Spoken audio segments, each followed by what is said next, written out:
صلوات بھیجتے ہیں محمد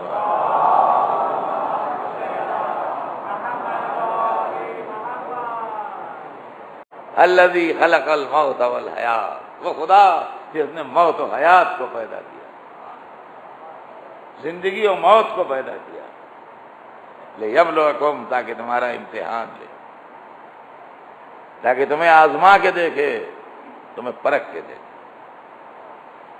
ایکم احسن عملا، کہ تم میں بہترین عمل کرنے والا کون۔ اور عزیزان گرامی، جس اللہ نے موت خلق کی ہے اسی اللہ نے زندگی خلق کی۔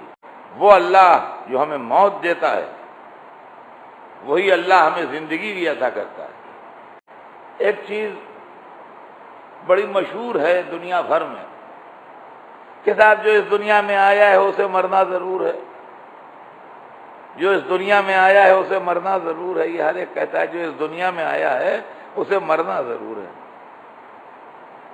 آئیے میں دوسری بات آپ کو سناتا ہوں، اور وہ بھی بالکل سچی بات ہے، جو مرا ہے اسے زندہ ہونا ضرور ہے۔ یہ میں نہیں کہہ رہا ہوں، میں کون کہنے والا، جس نے زندگی خلق کی ہے وہ کہہ رہا ہے۔ ارشاد ہو رہا ہے قرآن مجید میں، کیف تکفرون باللہ وکنتم امواتا فاحیاکم ثم یمیتکم ثم یحییکم ثم الیہ ترجعون۔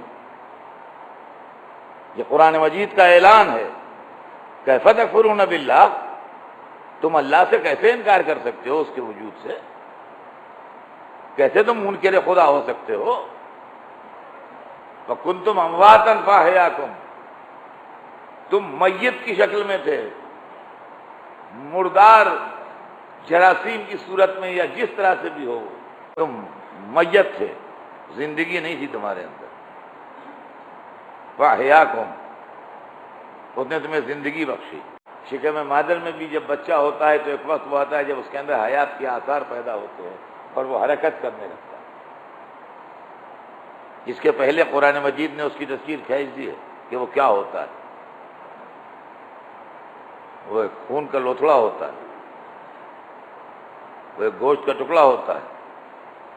فاحیاکم، اس نے تمہیں حیات دی، اس نے تمہیں زندگی دی۔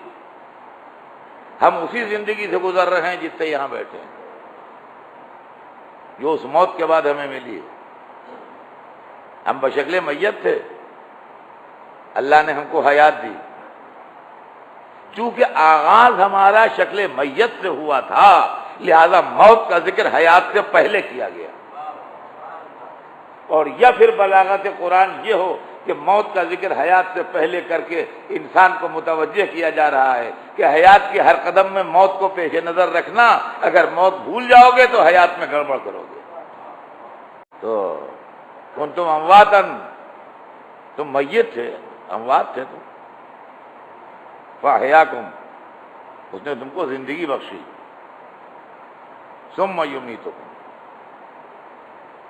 پھر اس کے بعد وہ تمہیں مردہ بنا دے گا، پھر موت آ جائے گی۔ آج جب میں ان مسجدوں میں مجلسیں پڑھنے بیٹھتا ہوں تو کبھی کبھی مجلس پڑھنے سے پہلے سوچتا ہوں یا مجلس کے دوران سوچتا ہوں کہ میرے ابتدائی زمانہ ذاکری میں جو مجمع تھا میرے سامنے، آج اس میں سے مشکل سے 1% آدمی دکھائی دیتے ہیں۔ وہ پورے بھرے ہوئے حال آج نہیں ہے، وہ اپنی اپنی منزلوں کی طرف روانہ ہو گئے۔ بہت تھوڑے لوگ ہیں جو اس زمانے میں بھی تھے، آج بھی ہیں، ورنہ اکثریت و میجارٹی جو ہے وہ نئے لوگوں کی ہے۔ پرانے لوگ جو ابتدا میں جب ہم نے یہاں شروع کیا یا مغل مسجد میں شروع کیا، تو عزیزان گرامی، ایک طرف تو یہ منزل ہے، ثم یمیتکم، کہ تمہیں موت آ جائے گی، ثم یحییکم، اور اس کے بعد اللہ تمہیں پھر زندہ کرے گا، دوبارہ زندہ کرے گا۔ اور عزیزان گرامی، اس دوبارہ زندہ کرنے کے لیے قرآن مجید بھی بتا رہا ہے، اور قرآن مجید کی تفسیر نہج البلاغہ بھی کر رہی ہے۔ رسول اللہ کے پاس ایک آدمی آیا، وہ مسلمان نہیں تھا، دہریہ تھا، ایتھیسٹ تھا، اللہ کو نہیں مانتا تھا، اور کہیں سے انسانی ہڈی لے آیا، وہ بہت پرانی انسانی ہڈی، تو آپ کو معلوم ہے کہ ہڈی میں کیلشیم ہوتا ہے، اور تھوڑے دنوں بعد اس کی طاقت ختم ہو جاتی ہے، تو بالکل چونے کی ڈلی ایسی ہو جاتی ہے۔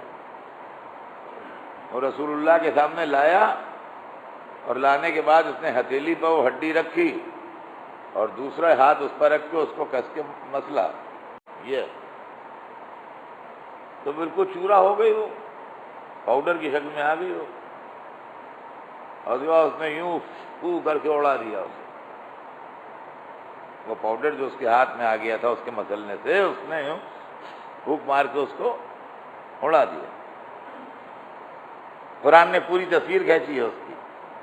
وقال من یحیی العظام وہی رمیم، اور اس نے کہا کہ ان ہڈیوں کو کون زندہ کرے گا جبکہ یہ ریزہ ریزہ ہو گئی ہیں، اب ان کو کون زندگی دے گا، اب کیا ہوگا، یہ تو چورا چورا ہو گئی، ریزہ ریزہ ہو گئی، تو مٹی کا ڈھیر ہو گئی، اب کیا ہے۔ قرآن بولا کہ حبیب کہہ دیجئے اس سے قل یحیی الذی انشاها اول مرہ، اس کو وہی زندہ کرے گا جس نے پہلی مرتبہ میں اس کو خلق کیا۔ عربی میں ایک لفظ ہے احیا اور ایک لفظ ہے انشاء۔ احیا کے معنی ہے مردے کو زندہ کرنا، تو اس کے لیے شرط اس بات کی ہے کہ میت کی شکل میں وہ ہو۔ اب بلاغت قرآن دیکھیے، قل یحییھا الذی انشاها اول مرہ، کہہ دیجئے کہ اس کو زندگی وہی دے گا جس نے اس کو نہیں سے ہاں کیا ہے۔ آج یہ پاؤڈر کی شکل میں، ریزوں کی شکل میں ہے، تو کل جب یہ کچھ نہیں تھا اس کو ہاں کر دیا جس نے، وہ اس پاؤڈر کو پھر سے زندگی بخش دے، حیرانی کی بات کیا ہے۔ وَهُوَ بِكُلِّ خَلْقٍ عَلِيمٌ۔ اور عزیزان گرامی، یہ ٹکڑا آیت کا جو ہے یہ آج ہمیں روشنی دے رہا ہے۔ وَهُوَ بِكُلِّ خَلْقٍ عَلِيمٌ، اور وہ ہر خلقت کا خوب جاننے والا ہے۔ تو اللہ زندہ کرے گا اور زندہ کر کے اٹھائے گا قبروں سے، ان کا حساب کتاب ہوگا۔